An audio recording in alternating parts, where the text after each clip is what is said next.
All right, so I made a video about this a little while back. I built it last year.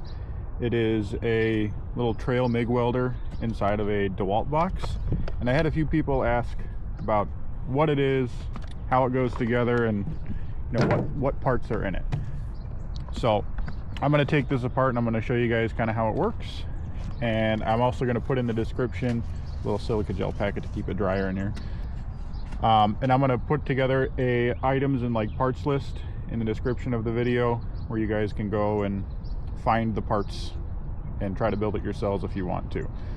But basically what this is set up for is just small welding jobs. If you're out on the trail, it fits in a Dewalt box, obviously.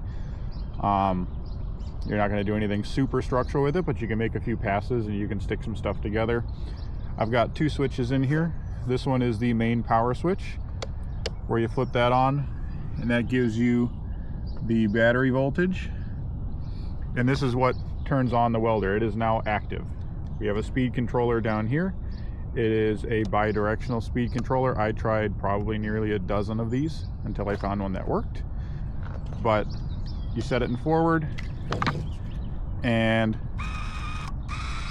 wire feeds, and it is always hot. So that is something that you have to remember. I do not have a like relay or solenoid in here to activate the torch handle, and so if it's on, it's hot. And so we turn it off. This other switch is set up for the charge circuit, and so for the welder to work, it needs to run on about 24 volts. And so each one of these batteries, and you can see them in here, these are each 12 volt AGM, I believe they're motorcycle batteries. I wire them in series. This connects them in series and runs the torch. You turn that off and then you turn this on. This wires them in parallel so that they can be charged from a standard battery tender. You can also plug it into a cigarette lighter potentially, as long as they're not too dead and you don't overload the circuit. And then I have two circuit breakers here. So these are for in the event that I accidentally leave this on and I turn that on. It creates a short in the system and it pops those breakers. Because I did that and I caught the inside of the box on fire when I first put this together because I wasn't paying attention. So that is why there are circuit breakers on here now, to protect this charge circuit so that it doesn't catch on fire. I'm going to take this apart and I'm going to show you the inside and we'll go from there. All right, so you pop the lid off and you can see what we've got going on here. It's a bit of a rat's nest of wiring. I'm not selling these to you, I'm just showing you what I did. Do this at your own risk. I wanted to find a way to secure these batteries in here and not have them flop around, as well as give myself a base that I can put these little threaded inserts. These are like carpentry inserts, so that I can thread bolts into it to secure things.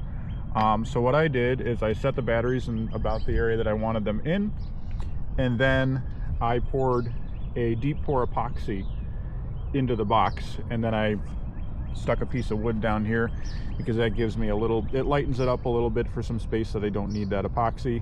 And also it made it a little bit easier. I ran out of epoxy, and so this gave me the volume that I wanted to hold the batteries in place. I did wrap the batteries in cellophane when I did that, and so you can pop these batteries out. It'd be a bit of a pain in the butt, but you could get these batteries out. This is a wire feed controller off of Amazon. It's basically the same thing you see in most of these cheap little welders that you can buy online.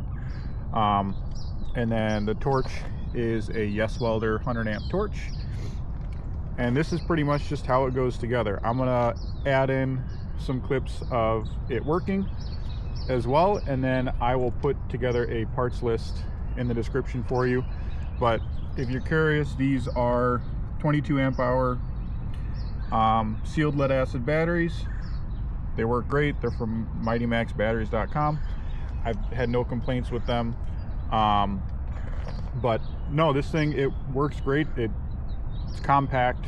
It does what I need it to do. Like I said, you're not going to be finish welding suspension components with this, but if you bust something on the trail, this is a really small, easy thing to put together to just have with you, so that way, in case of emergency, you at least have something that you can, you know, hot glue gun some metal back together. It is a flux core welder.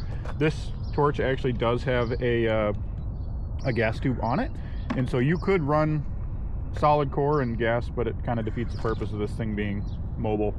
But no, that's what I got.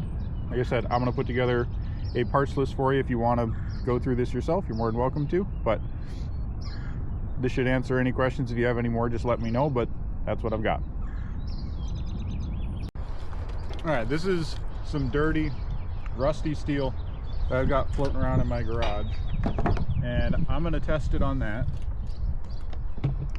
because this is the kind of crap you would deal with on the trail. If you're out in the woods, you don't necessarily have an angle grinder with you to clean stuff up. It's dirty, so this is kind of a real world testing scenario. I'm going to hit it with a wire brush, because I do throw that in the box.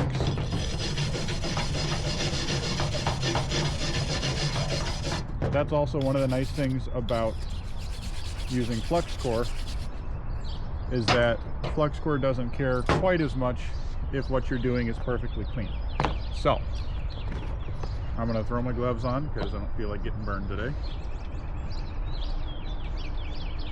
and we're going to stick these two pieces together.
We're going to clean that up a little bit, and we'll show you what it looks like.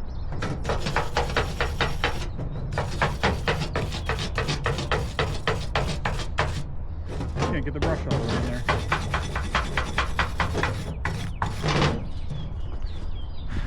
Probably should have done a weld somewhere that I can get a brush in there, huh?